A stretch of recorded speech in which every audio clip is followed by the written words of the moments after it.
So, it's been a minute. It has been as a the minute. kids say. It's been a hot minute, as the kids say. Do The kids say hot minute. I don't know, hot minute. I don't know. I think that's what they say. I like it. Been a hot minute. It's been a while. So the Disney Fox deal went through. It officially went through. No one can really say now whether firing James Gunn was the right choice. I don't think it was. Now, well, so I'm looking at this from two levels. One, was it the right choice in terms of where we go from here in general? Two, was it the right choice as in should they have done it personally? Okay. As a personal choice. So, firing James Gunn, the Disney Fox deal went through. Who knows? Well, James Gunn, a few weeks ago, he actually posted that he had his draft of Guardians of the Galaxy Volume 3 completed. Like, it was already done. Mm-hmm. Do you see them using the script? I don't know. That remains to be seen. Completely up in the air. I have no idea. The moral issue here is that, yes, the things that James Gunn said were pretty despicable. There were some really bad jokes. Yeah, the jokes that he said weren't funny at all. Okay, so let's recap the James Gunn situation. Okay. So, some people... Call me the Space Cowboy. Absolutely they do. Some people had a grudge against James Gunn, which James Gunn isn't entirely... already off the bat, he's not devoid of blame or sowing seeds for this to happen, because he's already he was actively calling people to be fired and boycotted before this happened shortly. But people who didn't like Roseanne, among other people, off the top of my head, I can't really name anybody, but he was definitely a boycott them, fire them kind of personality. And so people who had a grudge against James Gunn went back 10 years and found some really unsavory, gross, disgusting tweets that he had made. And they all came out. Jokes about pedophilia, about rape, about incest, I think. Including a link to a video, apparently, that was initially posted by a convicted pedophile. And if there's one kind of person you shouldn't retweet, it's probably a pedophile. Now, here's the thing, though, with James Gunn. He's actually apologized about this. Yeah. Previously. He's come out and he's admitted to this before any of this controversy happened. He's admitted that he's changed as an individual. He's admitted that he's grown. And like you said, it was 9 or 10 years ago. If we can't give people the opportunity, 9 or 10 years down the road to better themselves, what kind of lesson are we imparting to society? I for one know, we're getting serious here on Untitled. I for one know that I do not want to be judged by jokes that I thought were funny 10 years ago. For sure. Because I'm not a completely different person, but my tastes, I would say, are better 10 years later than they were 10 years ago. Whenever I was 18. Gosh. I was 18 10 years ago. Did you see that meme where that lady was like, kids born in 2010 are now 18. Think about that. And then she did the faux math to prove it. It was hilarious.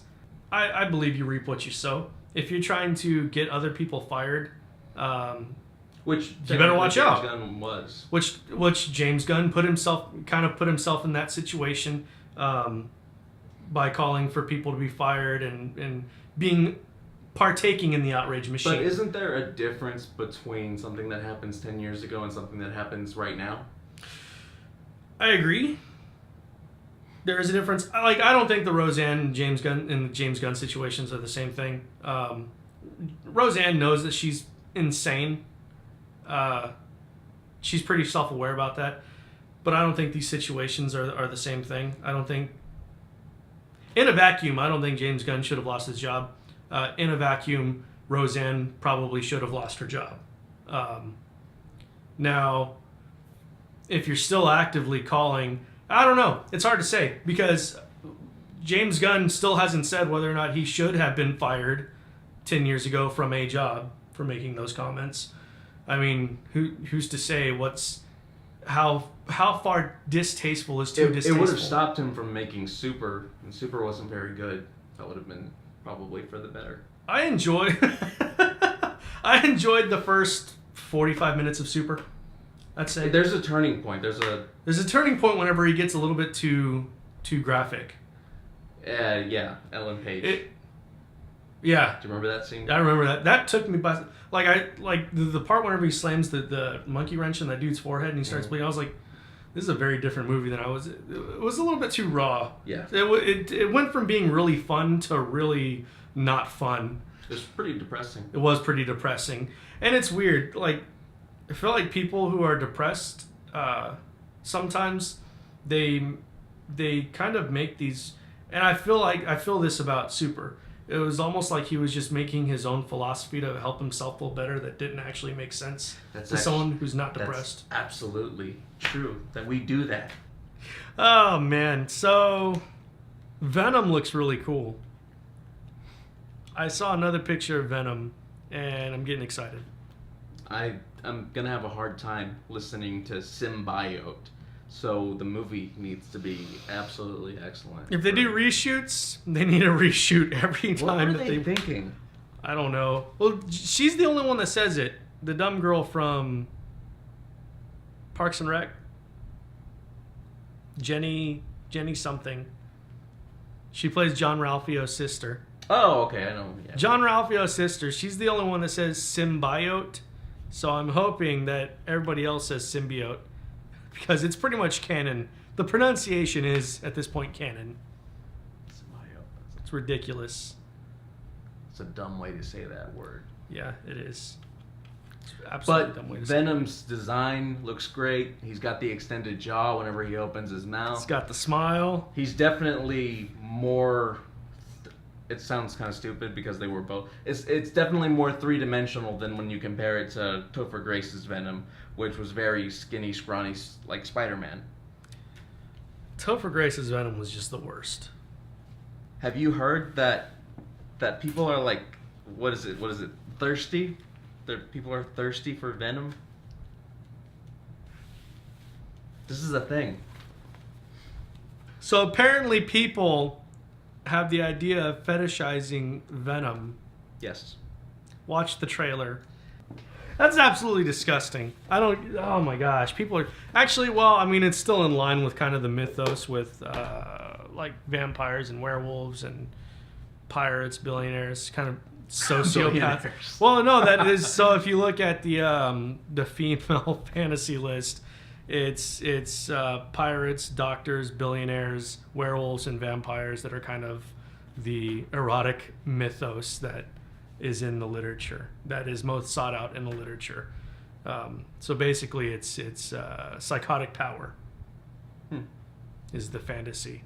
I would go with astronaut then, if it was psychotic power. Really? Yeah, because you think about it. The dude goes up into space. He's by himself or just a couple of other people for years. I think that's a little bit too real. Let's talk about Incredibles. Okay. So, how long was it? 7 years, 10 years since the first Something Incredibles? like that. It was this absurd amount of time, and in that time we got movies like Cars 2, Cars 3. Ratatouille, Cars 3. Movies that we shouldn't have got before Incredibles 2. And the funny thing about it was that the guy, he was like, the director, he was like, oh, I just didn't feel the need unless the story just came to me. The story wouldn't necessitate making the film. And I feel like he missed the mark in a sense. Because the thing that made, for me, the first Incredibles movie so good was whenever the whole family starts fighting together. And it sets it up for the sequel to be a family action-packed fighting movie, and then it turned into something completely... Like, it just showed they just defeated this supervillain working together, and then the family is super incompetent defeating this other supervillain. So I didn't like that. And then it just kind of took a hard left turn from there. It would have made more sense if it was like a year or two later. But they did it like right after, right? Yeah. Like it's literally, like it starts up the moment after. Yeah, it's just, you can play the movies back to back and to be one giant movie. Also, the villain wasn't nearly as good as Syndrome. I thought Syndrome was a really good villain. I saw one of the people I watch on YouTube. Jeremy Johns. He made the point of there was no moment in the second movie that was as good as the first movie. Whenever Syndrome says, "When everybody's super, no one will be." So there was no like major kind of villain point, because that's pretty much Syndrome distilled down in that line. There was no really good distillation of the villain. And plus, there was that bond too between Syndrome and Mr. Incredible, because that made it work. When he was a child, he was trying to be, Mr. Incredible's sidekick. So seeing that storyline play out, there was actually some buildup and payoff to it. And you can kind of sympathize with him. Yeah, and that's like, I couldn't really sympathize with the villain in part 2. Like I said, the villain was weak. I don't even. Screenslaver was the made up name, which that's also the thing, is that Screenslaver wasn't actually a person. It was just whoever she was possessing at the time. It was a persona that she used to throw them off. That short, though, before it was pretty good. Bow. Yeah, it was good. Back to the director. Who directed? Brad Bird? Did Brad Bird direct? I think it was Brad Bird. I don't really buy that line that we had to wait for the right story, because the Cars sequels came out almost Brad Bird didn't sequentially. direct it, though. He didn't direct Cars, did he? No, but I mean, Pixar still decided to dedicate all of these resources to making it. And you know how much effort goes into a Pixar movie. Yeah, for sure. But the reason why they did that is because Cars was such a profitable series for them. It was a mindless children's movie. Boys especially went absolutely crazy. I worked at Toys R Us whenever the second Cars movie, or it might have been the first Cars movie. It sold toys. It came out. Tons of toys. I had hoped that Pixar would be above at least try to be above. Pixar was always a little bit more artsy, so I would have hoped that they would be above just the toy scam. But with Cars, that kind of proved us wrong, or proved me wrong, proved my hopes wrong. And you get really cynical as an adult, and you realize that all these kids shows are just commercials for the toys. I mean, make your money, but I think you can make your money and have heart too. I thought the first one, actually, I enjoyed elements. That if there's one complaint I have to make about Cars, it's freaking Rascal Flatts. Because Life is a High, I could not get away from that song for like a year and a half. Because it was in Cars, the music video was really popular. The Office even played it in an episode. And then it was all over the radio. I hated that song. Rascal Flatts, I'm so glad they're kind of fizzled out. Because what hurts the most in Life is a Highway, I couldn't get away from those songs. What hurts the most? Is being so close. What hurts the most is being so close. Then he does that trail down. I guess I dodged that one. Good for you, because it was, oh my gosh. The music video was about this chick who dies. And he's like, it was you. Or not this chick, this dude who dies. And the chick's all, it was you. It was you. I forget what the... So basically, it was James, so early 2000s. James Gunn shouldn't have gotten fired. What we're trying to say is James Gunn shouldn't have gotten fired. What it really comes down to is stop trying to be outrageous for the sake of attention. You don't like it in movies that movies that are crass just to be crass, right, that are disgusting because that's the humor. Like American Pie. The first one's good. The first American Pie is good. Did you ever watch it? No, I'll take your word on it. No, the first one's good. The other ones, American Wedding's okay. I like Sean William Scott, but for other movies. The Hangover 2, The Hangover 3, the new Muppet movie that's coming out. Have you seen the trailer for that Muppet movie? Oh, it's not a Muppet movie. It's no, it's Muppets. Yeah, they're puppets that look like Muppets. No, they're Muppets. It's Jim Henson's company. Brian Henson is directing The Happy it. Time Murders Yes. is Muppet canon? This film started out as Jim Henson's passion project, but it was actually going to be a hard-boiled noir thriller. That could have been interesting. But Melissa McCarthy got attached to it, and it just became You've seen the trailer. That was the most disgusting, stupidest trailer I'd ever seen. I couldn't. I had hoped it was some sort of spoof. The entire joke is, look, it's puppets being Gross. So, James Gunn, I wish you luck with whatever project you go on to make. I know that whatever it is, it's going to be great. James Gunn, I hope you come out of this as a better person.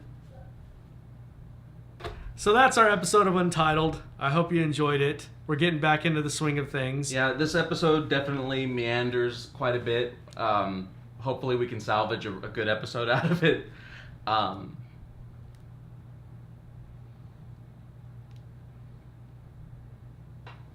Duck out. Hi, my name is Ice King Ted, and I'm here to tell you... Ask King Ted. Ice King Ted. Hi, my name is Ice King Ted, and I'm here to tell you, subscribe to Untitled, hit the bell button, and have a good day.